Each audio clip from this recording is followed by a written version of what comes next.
Hey guys, welcome back. This video is going to be directed again at the, I guess, the do-it-yourself guys, or just the guys that aren't really in this field and are looking to learn some stuff about basic components that work in, that are at work in everyday vehicles. And this video. The one thing is, it's not going to matter if you're working on an old classic car or if you're working on a new vehicle. The stuff I'm going to show you is involved in all of them, okay, in one form or another. So let's start with the basic stuff here. What I want to talk about is fuses and relays. Okay, that's really what I want to talk about. There's a lot of different types of fuses out there, so I'm not going to go into all the different styles and types and this and that. Each car will have a fuse block that has a type of, different. Some of them are going to have different style fuses in them. But whatever they call for is what belongs in the vehicle. Okay, whatever is supposed to be in that specific slot is what should be put back. I just want to touch on that for a minute because I had a vehicle years back that was brought to me for a blowing fuse. Okay, it's a common problem in cars. They develop a short circuit for some reason or another, whether it's a faulty load device. That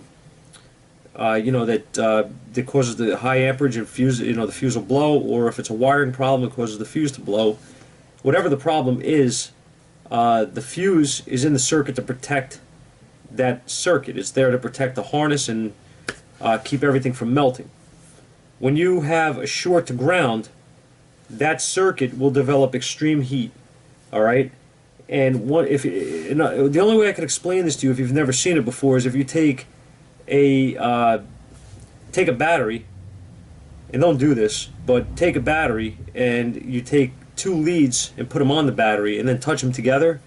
They're gonna, you hold them there for a second, they're gonna fuse together. Depending on how much amperage the battery's capable of putting out. But that's a short to ground. Okay, you're just dead short. So if you think about the sparks, it's creating heat, right? So if that circuit is just together and it develops a short, you're going to have excessive heat throughout that circuit, okay? And it's going to melt everything if you don't have a protection device. A fuse is a protection device. The reason I want to talk about this is because I have people that come in to my shop. We specialize with electrical, and when they bring a car in, some of the stuff that I've seen over the years would actually blow your mind, especially if I start talking to guys that are in the field that do this for a living. They just, you shake your head. Circuits are designed by engineers, like anything else. The whole car is designed by engineers, okay?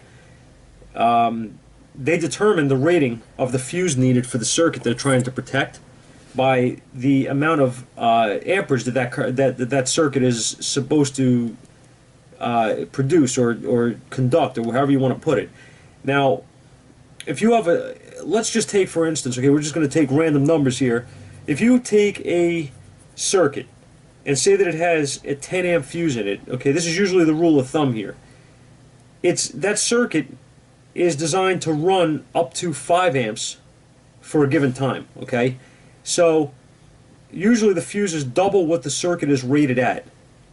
Alright, so keeping that in mind, if you take that same circuit that has a short, it develops a short to ground, that 10 amp fuse is going to blow.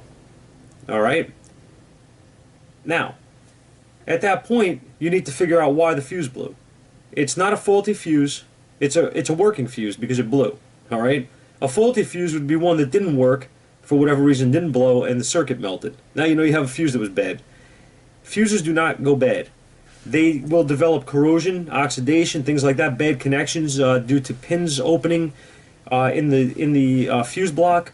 Things of that nature, of course, can happen. The fuse itself will not fail unless the circuit has a fault. This is really, really important, and I can't stress it enough because people really don't know that. I've had guys come to me and say they changed every fuse in the car because their lights don't work, and they still don't work. It's not a fuse problem. You have something else going on. You have a bad switch, a bad relay, which we're going to get to. Things like that. Wiring problem, right? So, fuses are rated by a number, right? Like I just said, they're rated by a number. going to see if I can get a little light on this and show you. If you could see that, which I think you can, that says 25. This is a clear fuse, okay? They are color-coded as well as being numbered. If you get a fuse, I just want to touch on this too a second. If you get a fuse like this, these type of plastic fuses, and you cannot clearly read those numbers, they're not etched in white very, very clearly, and they're kind of transparent, they're garbage. Don't use those fuses. Those are the kind of fuses you buy in like chain stores that are, you know, they sell them by the package and they're the big pack, real cheap. Don't use them. They're junk. And I will promise you they will fail you. A lot of times you'll have problems with them. I'm gonna leave it at that. I put it out there for you. Trust me. Now, getting back to what I was saying, the rating on here is the amperage rating. If you have a fuse that's blown and it's a 25 amp like this one, don't put a 40 amp fuse in there. It's a foolish move, because that fuse is not designed to blow as this one is. This is a lower current, a lower amperage rating. If you have a higher amperage rating fuse in there, it's going to get the circuit hotter before it blows the fuse, potentially damaging wiring, damaging other components. Very, very important. I'm going to tell you a quick story. I wasn't going to bring this up, but I think it's kind of important that you hear this. I had a Honda, a 95 Accord that was brought to me that I'll never forget. It was gold. I actually remember the color. And this is probably 15 years ago. The guy came in stating the fuse blew in the car. It kept blowing the fuse intermittently for the parking lights. He didn't want to pay I think it was $75 at the time for us to diagnose the problem. So he took it. He said he was going to fix it himself. I said, okay. That was that. A week later, car gets towed in on a tow truck. We go and take a look at it. Tell him it's $75 to check it because it doesn't start now. He says, no problem. He said he's going to leave it. We get it inside. Immediately smell the aroma of cooked wiring, electrical fire, whatever you want to call it. It's a smell you don't forget. All right. So I investigated, and I'm not going to tell the whole story here because it's just too long and drawn out. But basically what I found was, in place of a fuse, there's two fuse blocks in the car. The inside fuse block, in place of one of the fuses, was a heavy-duty paper clip. Man, those things are fantastic. They'll never blow. As he found out. Instead of blowing, what do you think happened? He melted the entire harness through the dashboard, through the firewall, to the external fuse block under the hood, damaged that, and at that point we called him. He came down, and I explained everything to him, and he says, could you fix it? I said, yeah. I said, but it's not going to be $75. This is going to go, by the hour, and that's it. So he agreed. We replaced what we had to replace. We took the dash out, we repaired the harness, we fixed everything good as new, and we found the original problem with the car, which he didn't want to pay for, obviously, because that's the fuse that he had changed. He told me, actually, that I says, why? I said, who put the paper clip in? He said, I did. I said, why? Why would you do that? He says, because the fuses kept blowing, and I kept putting bigger fuses, meaning higher amperage fuses than what the circuit called for. But they kept blowing. So he figured he'd put a paper clip in there because that wouldn't blow the fuse, that would just jump the circuit and it would fix it. Well, he was right, I guess. He fixed it. There was no more circuit to blow a fuse. So, under no circumstances put a higher amp fuse than what it calls for. Okay? A higher rating fuse. Never. And absolutely never, ever jump a fuse connector with a paper clip. Don't do that. You'll cost yourself a ton of money. I promise you. And in some situations, you may cause the car to go on fire and burn to the ground, which would be even worse. Friendly advice, okay? Alright, so now that we touched on fuses and using the correct fuse and why to use the correct fuse, I want to move on to a relay. Okay, so here we are at the table where I can actually work with the light on and I can show you guys what I want to show you regarding relays, okay? We're going to pretend that we have a horn circuit here that we're going to look at, alright? First I want to show you the relay itself. And let me see if I can get a better light on here. Let's see if that helps. If you guys look near the pins, there's designation numbers, okay? 30, 85, 86, 87, okay? Pay no mind to the center. I don't care about the center pin right now. That's not going to be used in this circuit. It's not going to be used in a lot of circuits. We're going to just focus on the main part of the relay, which is the four pins here, okay? On the outside. You're going to have 30, which is always going to be battery, all right? So if I was to take my theoretical horn relay box here, okay, part of the box, I could check this key off and I should have battery power on 30, which would be this one. Okay. Now 85 and 86, those are the coil inside the relay. This part of the coil, this part of the relay. Okay? So what happens is when you put power and ground to 85 and 86, it creates a magnetic field and it closes the contact right here. I don't know if you can actually see that, but that's the contact. Okay, it's going to pull this closed, and when it does that, it's going to put power from 30 to output power to 87 to your load. All right, so let's put it into practice. Right, we'll get our other test light, which is going to become a load. We're going to plug our relay in like this. This would be 87 here. So I'm just going to lay my test light here. Well, I'm going to hold it there. I'm going to take my other test light to ground, right? Because we checked, we have power. Fuse is good, right? We got power. And I'm going to go to the other side of the coil, which is going to be controlled by the horn switch, which I'm going to simulate here. Like this. You can hear the relay click as I touch the other side of the coil with it, right? You see how it's lighting the light here? Okay? You hear the relay click. So every time you hear that relay click, this contact here is actually what you hear clicking closed, snapping closed here. All right? So if you were going to check this circuit, you could pull the relay out. I'm going to actually put a link in the description to a set of tools that I use that work very well. I'm sure you've seen them in my videos, if you've watched my videos. Anybody watch my videos? No. Somebody might. What you do is, the tool actually, it has the same design as the bottom of the relay, so it plugs in here, and then it has an opening up here, openings rather up here, where the relay would plug in on top of it. And there's test ports designating each one of these pins that you can actually check with the relay plugged in, and I actually like that. I like the way it's set up. I like the way it works. I know they have all these fancy gadgets. You can plug the relay in and test it and all this stuff. I really don't care for that. I like to have the circuit as it is in the vehicle as much as possible to test. There's less that can go wrong that way, less you can misdiagnose. That's my opinion. I'm entitled to it. So if I take, I actually want to touch on something with that too. If I take this relay, right, like some people will say, I hit the horn and I know the relay is good and the horn's got to be bad because I hear this, okay, and I know that relay's working. Well, yeah, the part of it, the coil part of it that's pulling this contact closed, yeah, it's working. But what if there's corrosion inside here, or rust, or water damage, or what have you inside this contact, and the contact is closing, but it's still not making a connection, right? You can absolutely hear a relay click, and the relay still has failed. Okay, make no mistake about that. So just because it clicks does not mean it's good.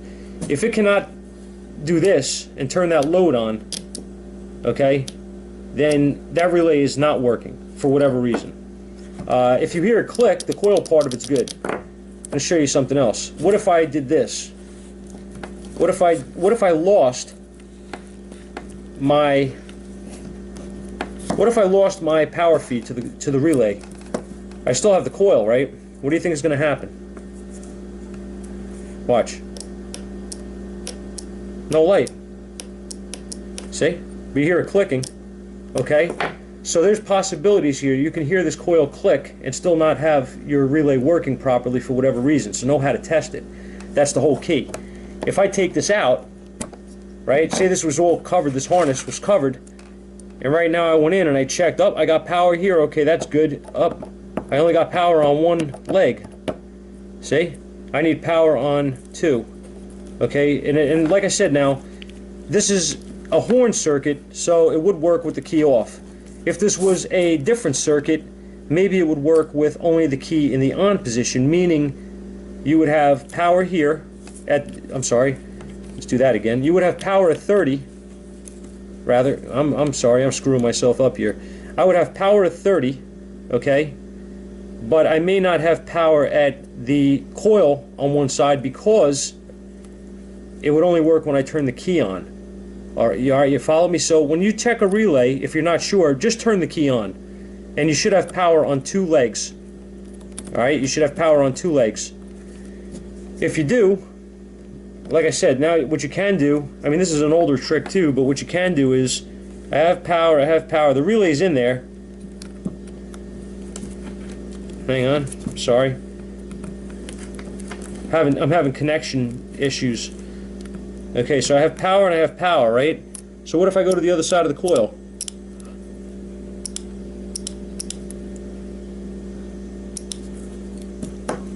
I'll put my test light back here. Hey, look at that. Okay, so there's an old trick you can use too. If you have nothing else that you can get in there, you can kind of put the relay in where it's making contact. You're not going to hurt anything by doing this for a short amount of time. And you can check this way and you have your connection, you actually have your relay connected and you can do your testing. I don't advise doing it this way because it's just harder, you know what I mean? But you can do it. So it's just a little bit of a tip for you. Anytime you're checking these things, anytime you're checking relays and stuff like this, just make sure that you know your circuit. Always look at your wiring diagrams first, because you will get burned if you don't. It'll be something in that circuit that you didn't know was there. It worked different than you expected. Or, for instance, as I was showing you here, you're going to have two powers, right? You're going to have the power for your coil, and you're going to have your power for your battery, right? So you're going to have these two power feeds, and then it's going to be the other side of the coil that gets grounded to turn the relay on. Well, GM fuel pumps don't work that way. GM fuel pumps will have a constant ground to the negative side of that coil. They will have a power feed to the battery, 30, and then 86 will be battery power with the ignition on, which will turn the relay on. So it would be power side switched. Okay, that's the easiest way to put it. Not ground side switched, as most of them are. GM fuel pumps are like one of the only circuits that I know of that work that way. All right, that's a real common. They're notorious for being different that way. So if you're not familiar, just keep that in mind. You would have to put power. You would be looking for power with the key on to turn that coil on that relay, not ground. Ground is constant. So you can check your ground. Obviously, you can just take your test light and go to positive, right? So what you would want to see, I'll just show you for the heck of it here, is you would take your test light and put it to your positive battery lead, right? Like this. So now, when you go in there and check it, on that one side of the coil, you should have ground all the time. Okay? That's constant. And then this side, if you went in here, would not light. Wait a minute, I'm sorry. Yes, it would light. It would actually, I'm sorry. If you took this side, I'm screwing myself up, guys. If you went in here and you have constant ground and the relay is plugged in, I'll show you. It's easier that way. And you have your test light to positive on a GM style fuel pump relay, and I touch it with the positive on the other side of that coil. See what's going to happen? I'm going to turn the relay on. That's exactly how it works in practice as well on a vehicle, okay? So just keep that in mind for if you're testing these things. I'm doing this, like I said, because a lot of guys ask me questions about checking relays and how they work and all this stuff, and I just figured this would be an easy way to show you guys without going crazy. And I'm going to show you this too while we're at it, while we are here. I have this this is exactly the same setup as I had here. It's wired the same. You have, on this style of relay, what you're going to have is battery power here. Let me do this so you can see. Sorry about that. You're going to have battery power here, okay, on this pin. Then you're going to have your load, okay. Then you're going to have your outside two pins here are going to be your coil. So what I did was I looped these wires here just to make it easier to work, to show on camera. So I'm going to send battery like this, same as before. So now if I check this, it's not going to work because my test light is not working. Always check your test light before you do any diagnosis, guys. Always keep rechecking your test light. So here's one. This is one side of the coil. Power. There's my battery feed to the relay, power. And here's my other side of the control side of the coil. You hear a click? This relay works. I'm going to show you. I'm going to try to show you. Let's do this. Here's my load on there.